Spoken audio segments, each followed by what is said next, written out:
Hello everybody and a very warm welcome to my little Blackpool Soul Festival number 5 recap, because some of you saw me on some pictures and also got back to me and asking me how it was and if I brought some records and all of that. So I thought I'll make a little video about it to give you an impression. So people who were there were the likes of legendary soul and disco queen Jean Carn.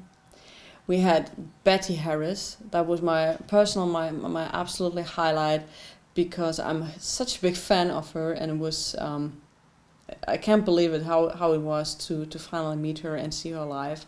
Then we had Jimmy Delth. He had been recently found. And he hadn't seen a recording studio since 1977, and he didn't make a public appearance. When he appeared and people knew his songs, he came off stage and he cried because he couldn't believe that. He just couldn't believe it. So that was very heartwarming. And we had Daryl Fletcher, and Daryl Fletcher couldn't make it because it was at that weekend, if you were flying, it was absolutely chaotic. Jean Carn told me that she had to wait at Heathrow Airport 14 hours to get her flight to Manchester, which is usually a 40 minutes flight, and the baggage was lost. And you know, it was pretty tough weekend to get there, and there were also some accidents on the road, and the trains had problems, and you know, that was pretty tough. But I think people enjoyed it even more when they got there and had their celebrations. So yeah, let's get to the music and to the records. Betty Harris, like I said, was one of my highlights, and I have some stuff. If you have seen one of my previous videos, I talk about Betty Harris, especially the 2015 now re-release of this record, which was a Record Store Day 2021 version. So that was one from 2015 and one from 2021, and that was this. And I have these two records. So, and you have to imagine, I finally stand in front of Betty Harris, which I've heard her music so often, and I was like, oh my god, it's such an honor to finally meet you. And I said it would be great if you could sign my records. And she said, yeah, okay. And I put these records in front of her. She looked at the records and she looked at me and she said, I'm going to sign this. But honestly, I'm not feeling good signing these two. And I was like, this is my favorite record. This is one of my favorite records. And I was like, but you're singing on it. I mean, this is your record. And she said, well, the Japanese thing you have from P-Vine, I know this record very well, but it's a bootleg. Honestly, I'm not so into P-Vine. I have 3 releases from the TSG label from them. I'm very happy with them because you can't get those records. They are $1,000 to 10,000 grand sometimes. So I was very happy with them. I don't know if this label is a bootleg label, so I was like, okay, I understand. And then we got to this record, and I was like, this came out in 1969. It's an original pressing. From Action, why not going to sign this? And she once again said, listen, back in the day, even this record, I didn't get paid for it. Just people used my material and made a record out of it. So I'm not so happy with signing this. But as you can see, she signed this one up here and that one up here because we had a nice talk about this whole situation and all of this, and she said, you came all the way from Germany and you brought this with you, and come on, I'm signing it for you. And that was awesome. That made my weekend. On top of that, I'm a big fan of her. For me, she's one of the leading ladies of disco. She has a tremendously good back catalog, and we talk about Jean Carn. And I brought some records with me. And if you think, and you have every right to think that, oh boy, that's much.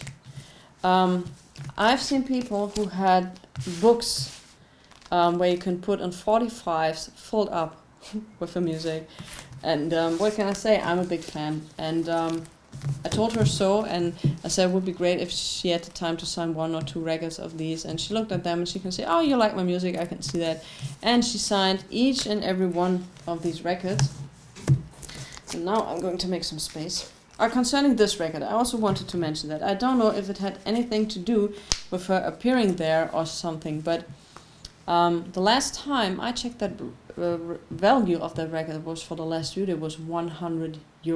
I bought this for 20 or 30 euro some years back. And now this record is €280. Why? I have no idea. So if you're looking for a Betty Harris record, go and get this Record Store Day version. It's still available for 23 to 25 euro, around that range on certain shops. You get a double album with good music. The packaging is great. It's on green vinyl and all of that. Go and get this, not this. If you get it cheap, or if you get a reissue on this, go for it. But don't pay 280 euros for this. I was like, I can't believe this. I don't know how this happened. If it had anything to do with her appearing there and people got more interested back again in her and wanted to have the original, I have no idea.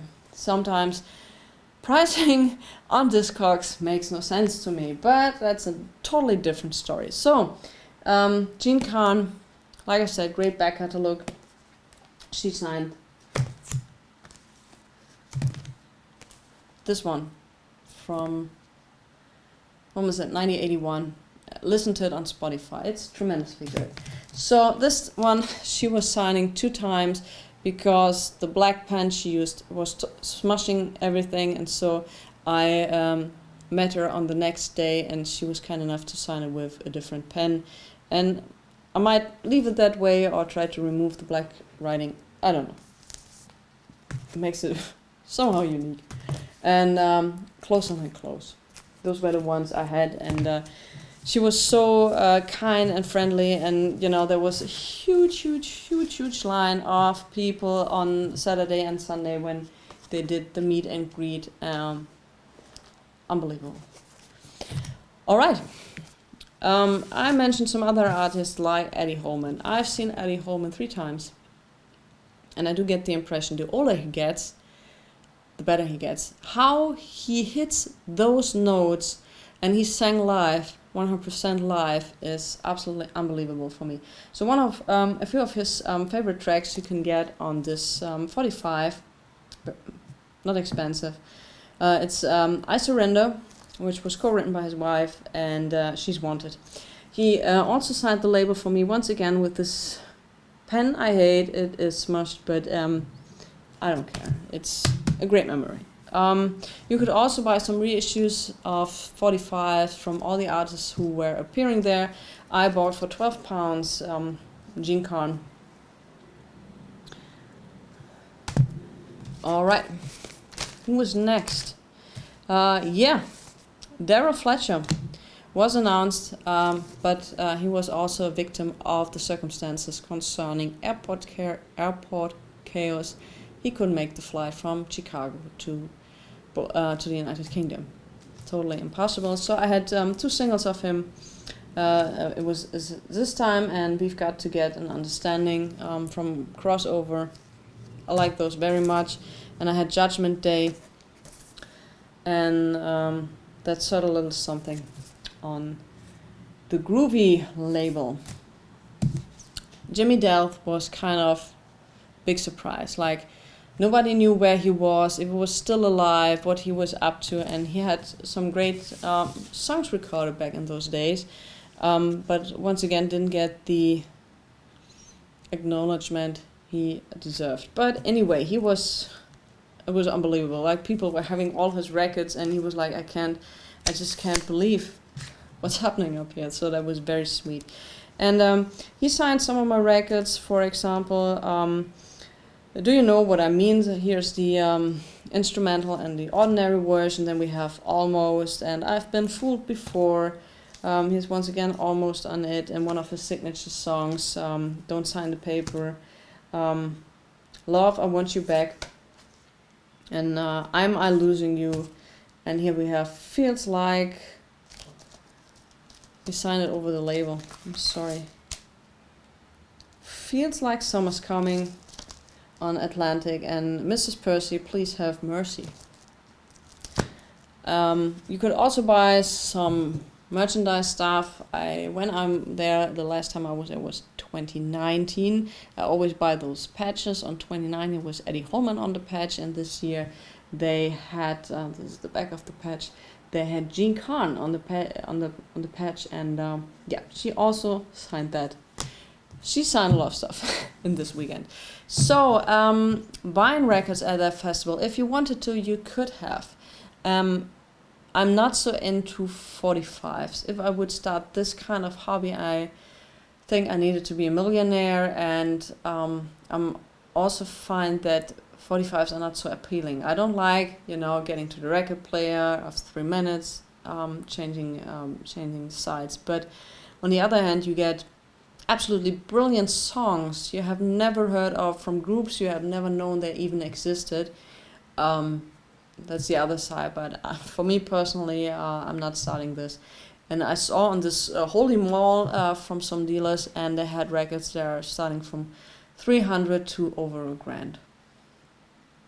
So yeah, it was nice seeing those, and they were pretty rare. Some of it, a friend of mine told me there was one record in particular he was looking off for years, but it was for €800, and he was not going to buy it. But there were also some record stores in Blackpool. I visited one, and it was called Jimmy's Vinyl, and I bought 3 records. And Jimmy Vinyls has a tremendous amount of Japanese pressings. So if you're into Japanese pressings, some hate them, some love them. I personally, sound-wise, had never an issue with them. I never thought that the sound was too flat or anything like this. Always enjoyed Japanese pressings, but this is my personal opinion. But he has a lot of it for a very reasonable price. So if you're in Blackpool, go and visit Jimmy's Vinyl. So what I bought is, I'm not so much into Paul Anka. He's a great songwriter, but I'm going to see him live, and I'm not going to miss this for the world. And I found this record, and maybe there's a chance to get this thing signed. I paid £5 for it. And yeah, there are all the hits, almost all the hits. Opening Once in My Life, and She's a Lady, and some of that stuff. But he was also, like Marvin Gaye, like many people of that time, into medleys. So they put their oldies but goodies into medleys while the people were going and buying popcorn. That was very common in the United States. In the UK or in Europe, people were not so eager into these melodies. They wanted to hear the whole songs. But yeah, that's a different thing. But anyway, recorded at Caesar's Palace in Las Vegas. Yeah, no problem with that. Why I got this for £5 was that somebody tried to clean this record with wood glue. And there was one side totally in wood glue, and it hadn't been touched for years. And I was in a record store, and I showed the guy the record, and I was like, I peeled this up, and he like, I have never seen this before. And I said, I've only seen that on YouTube, that people try to clean the records with wood glue. I personally haven't tried it. I'm not going to try it on my record, but some people say that it works wonders. Everybody the way they want to. I have my record cleaning machine. I'm pretty happy with it. So I peeled this thing off, and there was some stuff from that glue because it was there for a tremendous long time, which you couldn't remove. And he said, you know what, get it for $5. And I had 2 washing circles with my record cleaning machine, and it was on side A, and it looks like new. There is nothing left from that glue on that record. It's like near mint. So I'm very happy with this. Alright, what else did I buy? This Jimmy's Vinyl is not so much into soul or disco. They have a lot of, if you're into 80s music and all that, they have a lot of stuff of this. So yeah, that could be a very good place for you to find some of your grails or some of the stuff you always wanted to have. I bought Back Where I Belong as, once again, a Japanese version, 12-pound promo label. Sounds pretty good. I, once again, have no issues with this. And he said, you know what, I have a soul record. Pretty good. And it was Bobby Herb with Sunny. I paid £20 for it. The covers smell horrible. Like it was in the basement for decades. So I cleaned this up, and £20 is an absolutely okay price with me. Yes, you can get it cheaper somehow, but I'm happy when I can support those stores, and I pay a few bucks more. So yeah. So Sunny is a song everybody knows. Yeah, Bobby Herb. I haven't heard that one yet, but I'm looking very much forward to hearing this. So yeah, that was my Blackpool weekend, and I sometimes I wish I could relive all of this, meeting Jean Carn, meeting Betty Harris, meeting Jimmy Delve, having pictures taken with them, and hearing their stories. That was absolutely phenomenal. All of these artists, if it's Jean Carn or Betty Harris, she sang Ride Your Pony, which is one of my favorite. I love the pony song, and everybody like, oh, she's singing the pony song, and was pretty happy with it. She honestly, she's, I think in her 80s now, 82, around that age. She sounded just like on the record.